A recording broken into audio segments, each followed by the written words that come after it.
Hello, everyone. Good day, good afternoon, good evening, and wherever you are. We will be discussing today, and the topic for today is why scam or fraud? Why not choose wealth creation? Why not choose wealth building? I'm going to start with this that statistically, record shows that 1 to 2% of Bitcoin got lost to fraud on a yearly basis. In 2024, it amounted to $572 million. It's 0.5% to 1% for online banking and transactions on a yearly basis.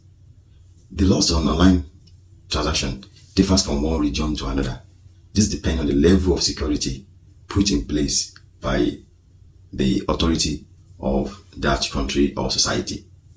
And for credit card and debit card, is 0.5%, which had amounted to $32 billion had been lost to scam. So the record mentioned above are what brings about the question, why fraud? Why fraud?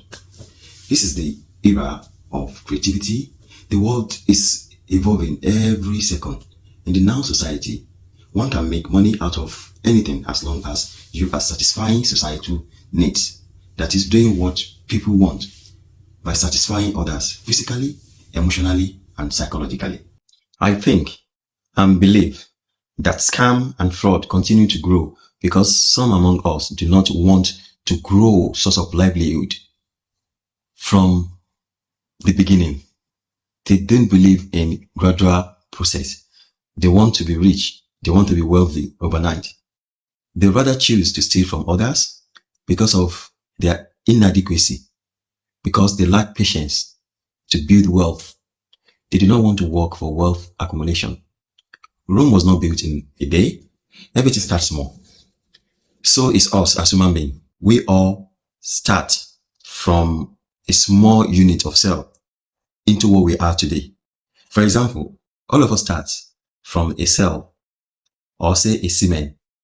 A semen develop into fetus into baby grow into child, and a child grow into adolescent, and adolescent grow into adult. So is business. If you recall, in one of my previous videos, I mentioned wealth is not having a lot of money. It is not having to buy the whole world to be able to spend lavishly. That's not what wealth is all about. Everyone cannot be $1. We need to have that at the back of our mind.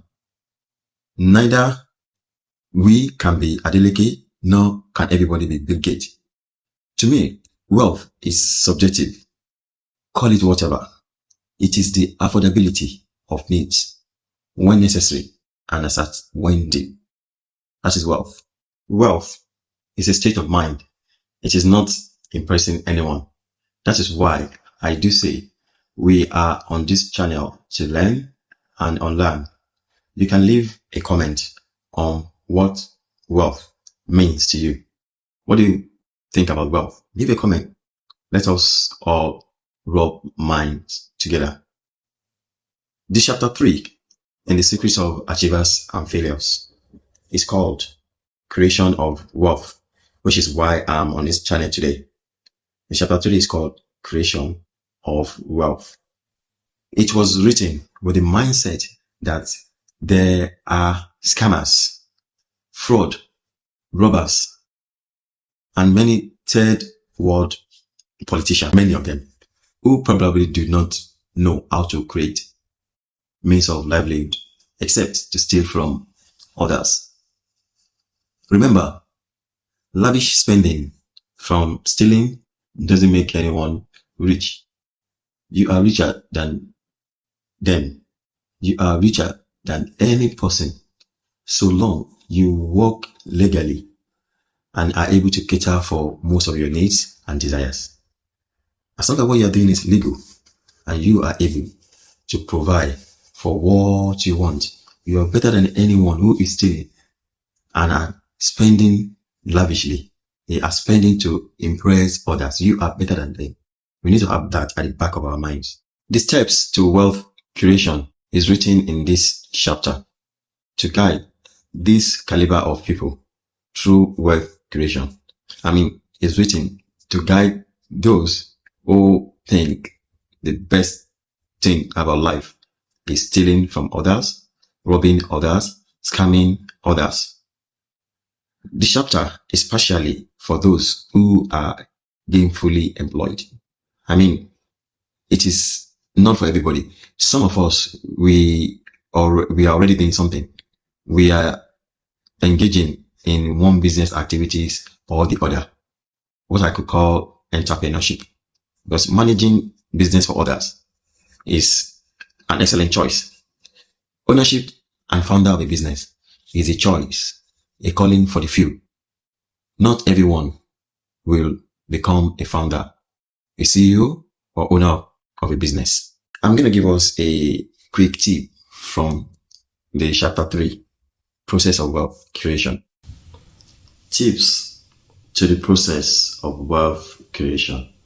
I just want to give us a quick tips of the chapter 3. Number 1 is desire to become rich, desire to become wealthy, desire to be successful.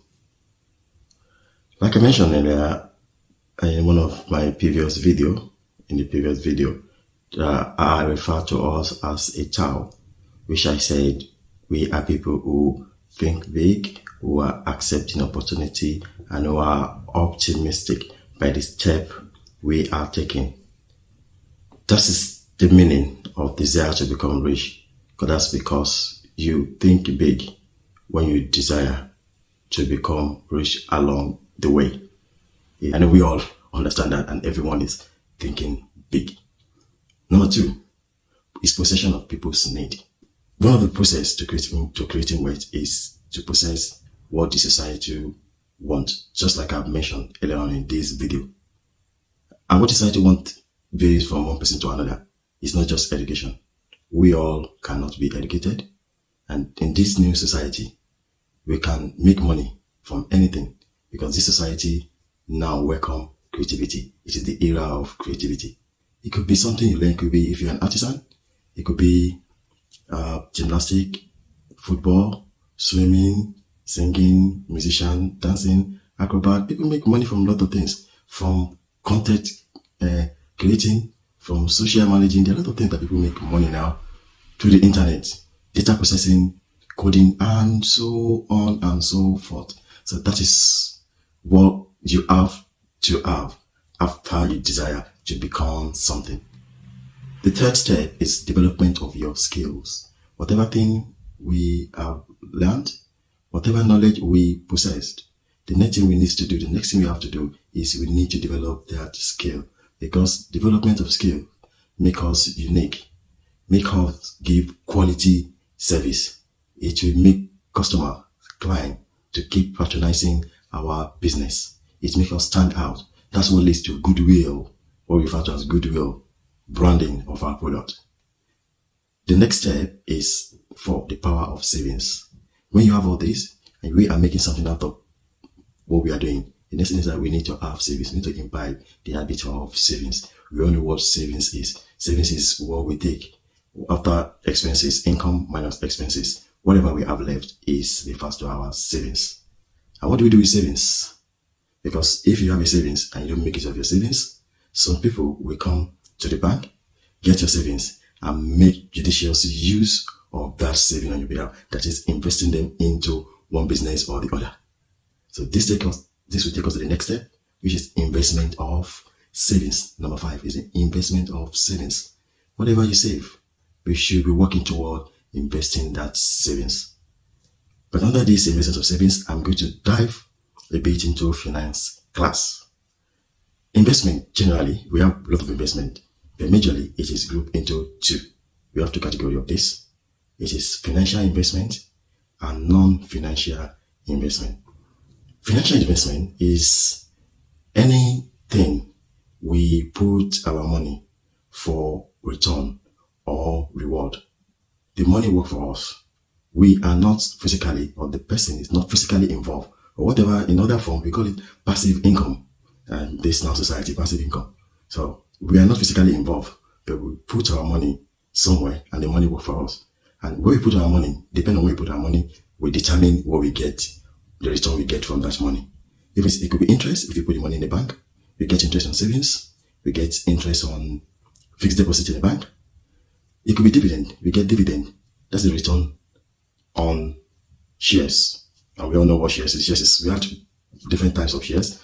Basically, two shares are grouped into two, which are called ordinary shares and preference shares. We have a lot of shares and you get dividend. It could be on loan capital.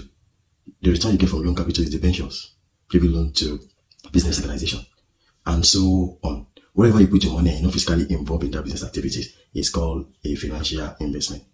What they call non-financial investment, it is where you don't just put your money there, but most time we are physically involved in the business activities. We are there. It could be you put your money on, it could be real estate, properties, automobile, any forms of goods and services you are giving to people, or you're rendering services to others, and you are getting paid for what you are doing. It's a form of non-financial investment. Lastly is reinvestment. We have to keep reinvesting till we get what you want, till we attain the level of life we want. We're going to stop here for today. We encourage us, the purpose of this is to try to lay your hand on our book. You can listen to it just via the YouTube channel here. It's all there. So the details are there for us to listen to and to learn from one another. Or on audiobook, Spotify is there on Spotify, is there on Audible, is there on audiobook.com and every other audiobook platforms. And please do not forget to like, share, and your comment is also important.